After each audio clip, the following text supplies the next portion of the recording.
Hey everyone, welcome back. I'm so glad you're here for this explainer, because today we're tackling what is easily one of the most maddening paradoxes in all of personal finance.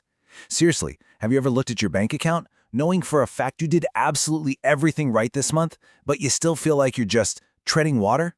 You follow all the advice, you cross your T's, you dot your I's, and yet actual wealth still feels like it's a million miles away. Well, today we're going to break down the massive gap between doing things right and actually getting ahead. Okay, let's dive into this because this quote hits incredibly hard. Most people are good with money and still broke. Ugh, that feels completely unfair, right?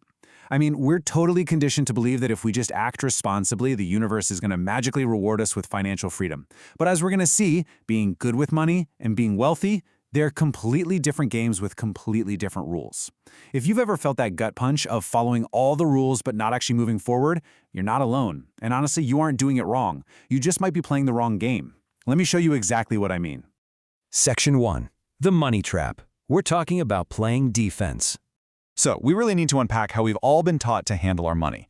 Tracking expenses, avoiding overspending, paying bills on time, keeping out of debt.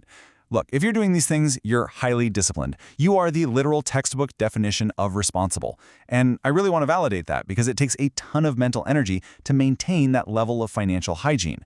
If you're checking those boxes, you're doing a fantastic job of protecting yourself. You're keeping yourself from losing what you've already got. But I want you to think about these actions for a second. They are entirely defensive. So the crucial point is, none of that actually makes you wealthier. Yeah, I know, it's a tough pill to swallow. All that incredible discipline, the meticulous budgeting, the tracking, it's just the starting line. It is not the finish line. When we rely solely on saving and playing defense, we literally walk right into a trap.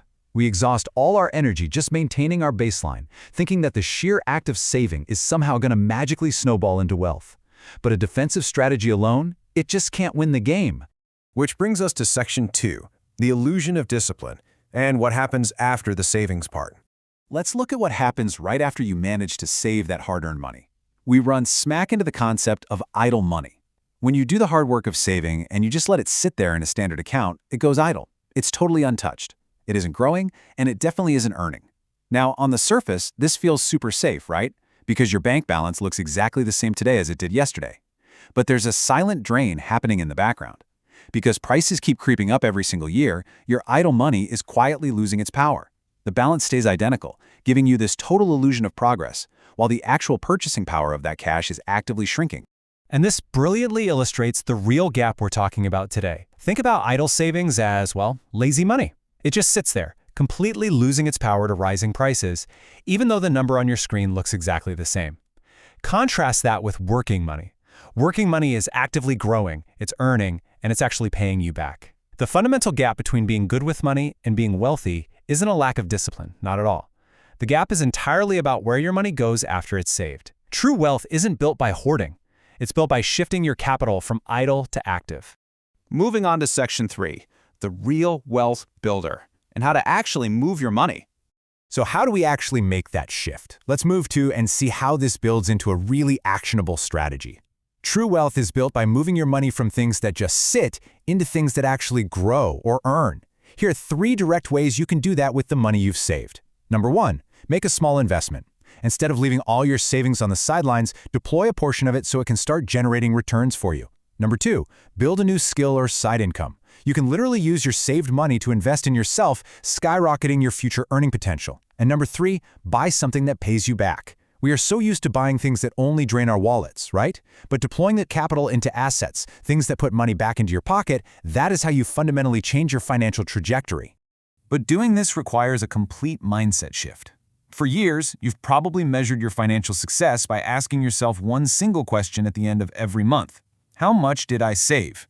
But as we've learned in this explainer, that is only half the equation.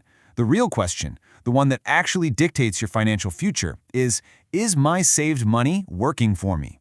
It is not about the size of the pile sitting in the bank. It's entirely about what that pile is actively doing for you out in the real world.